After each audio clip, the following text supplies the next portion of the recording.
spring assessment? I like our effort. I like our attention to detail. I think overall we're progressing. I'm really happy with where we are.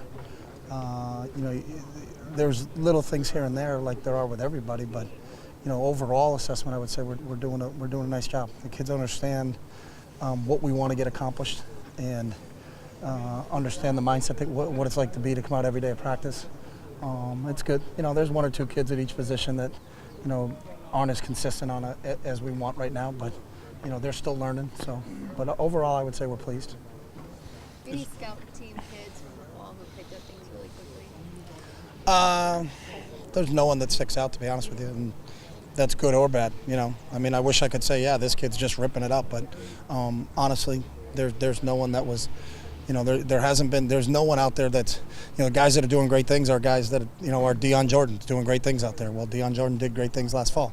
Kenyon Barner is a special running back. Anthony Thomas is a pretty good player, but we haven't, and we need to get that. That's a good question. We haven't had some of those younger guys step up the way I think they should, and so we need to develop our depth at those positions, but our top players are playing at a top level though, so you're pleased. I guess the best way to say it, like going back to Rob's question, we're pleased, but you're not satisfied. We still need other kids to kind of step it up and match what the real leaders are doing. So, looking back at the 2 minutes that you did yesterday, did you feel like you successfully reinforced what you wanted to after 2 Yeah, and we had it scripted anyways. Our whole schedule for the spring is scripted, but it's how many different times do you put them in those situations when the clock's running, and now it amps things up a little bit. So now you really got to think, and you don't have a timeout. And where are we right now? So if I have an opportunity on a run or a catch, do I want it to be 2nd and 8 inbounds, or will I take, we had a situation where a kid had an opportunity to go 2nd and 8 inbounds, or because it was a penalty on first down, so 2nd and 8 inbounds or 2nd and 12 out of bounds. In that situation, you want 2nd and 12 out of bounds because there's only 19 seconds on the clock. But they've got to understand that, in that situation, if it was a normal practice situation, you always want the kid heading upfield, but with the clock's running and no timeouts, if you're not going to get a first down, you got to get out of bounds. So anytime you can put those guys in that situation, you can talk all the time about different scenarios, but until they actually get in it, it's like, oh, okay, and now you got film to teach it off of. So I think it is, but it's something you have to continue to always do. It's not like, hey, we touched on 2 minute once and we're going to be okay, we'll get back to it. We do it actually twice during the regular season, every Monday and every Wednesday, but because it's such a, playing the game and being in situations is so important. You hope that if something occurs in a game, I believe it's your responsibility as a coach. Have you ever put that kid in that situation? So you did feel good?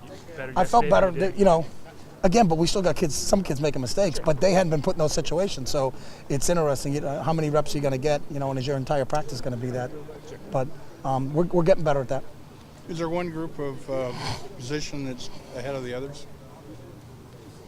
No, because, if you look at some positions, like there's 4 or 5 guys playing at a high level, but some other guys that I think should step it up. So there's not one group where the entire group is head and shoulders above everybody else. We've got, considerable amount of kids coming back that have played almost every position, with the exception of probably quarterback and tight end. We've got experience. We've got experienced linebackers, we've got experienced D linemen, we have some experienced O linemen, but there's not one group where everybody from 1 to 10 has really stepped it up. You'd say, hey, in this group, these 4 guys are doing a good job, but I wish these 2 guys would step it up a little bit more. So, how has Armstead progressed? You mentioned those offensive linemen. I'm here first. How has Armstead progressed? He's done a really nice job. It's always interesting to see kids that come in early. And how do they handle it? And literally, some of those kids were in school on Friday and here on Monday, so it's an interesting process. We don't usually have too many of them, and we always leave it up to them. It's their choice. If they want to come in early, they can. Other kids, choose to finish out their senior year. But I think usually because we leave it up to the kids who come are pretty mature and they handle it. And I thought both him and Evan Bayless and Jake. Now, Jake's been here for a little bit longer, so I think he's got a little bit better understanding. But I think all 3 of those kids got a maturity to them, and they've handled it real well. And I guess the biggest compliment to all those guys is you don't notice them in there. So it's not like there's a freshman that can't get lined up and they're running around just going, I have no idea what I'm doing. They both have a pretty good grasp of what we're doing, and I've been impressed with how smart, especially the 2 kids who just got here, are, because it's hard. You know, it's really like going to another country and learning a whole new language. It's still football, but how we call it is obviously different than how he called it down in Sacramento, and different than how Evan called it out in Colorado. So, you know, trying to process it for some kids, it takes a while. For other kids, you know, I would argue that those two kids are ahead of some kids that were here last fall. You know, but they picked it up pretty quickly. So. Is Eric every bit as physically imposing as we would imagine he might be in practice, or is he? No, he just blends in. You know, I mean, but we've got a pretty good defensive line. You know, with Ricky and Taylor, but it's, you know, he certainly can keep up with those guys. So. Offensive line, you got a guy like Ryan Clanton and some others who have played before, and now maybe we'll get a chance to move into a starting spot. How nice is it to have the luxury of having guys with experience ready to move up? You have that across the board, but specifically on the offense. It helps because that position's so critical. Experience is really, I think, in the O-line and the quarterback is so critical, because at other positions you can spot them.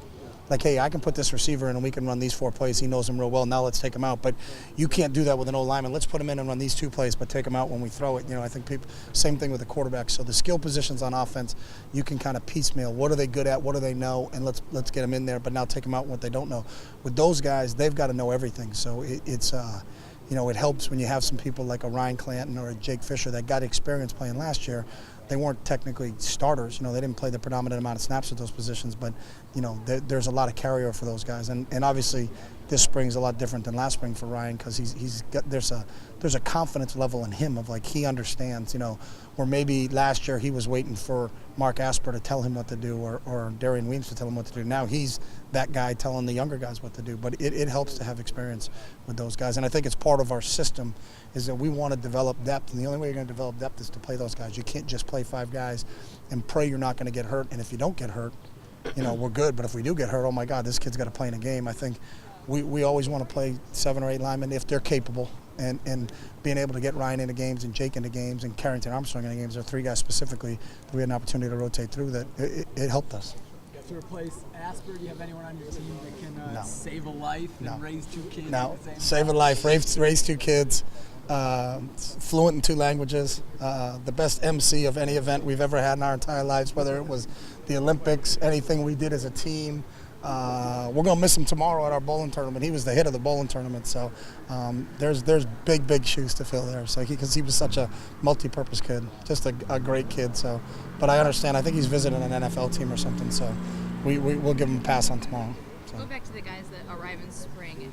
I know it's up to them, but do you have any preference either way if they arrive in spring or fall? I think it's up to them. You know, I don't want them to miss that experience of being a high school kid, because you can't ever get that back. And sometimes I think people get too accelerated and they don't get to enjoy what's going on. But the rule says right now that they can come in as long as they leave early. So if a kid wants to and he's qualified academically, then.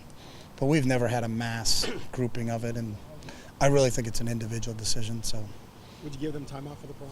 We do. We've sent every kid's that got an opportunity to go. Actually, Eric's going home in a week or 2. And we've said kids, one thing we do, kids go, we make sure that's a big point in the prom and graduation. We make sure they get an opportunity to get back for that, because I think that's an experience that, you know, they should have. And it's, you know, we understand where they are with it. So, you know, a lot of kids want to go back and walk at graduation, and we encourage all that. So every kid we've had since I've been here in the 3 years that has had the opportunity to go back, and I think most of them have taken the opportunity. But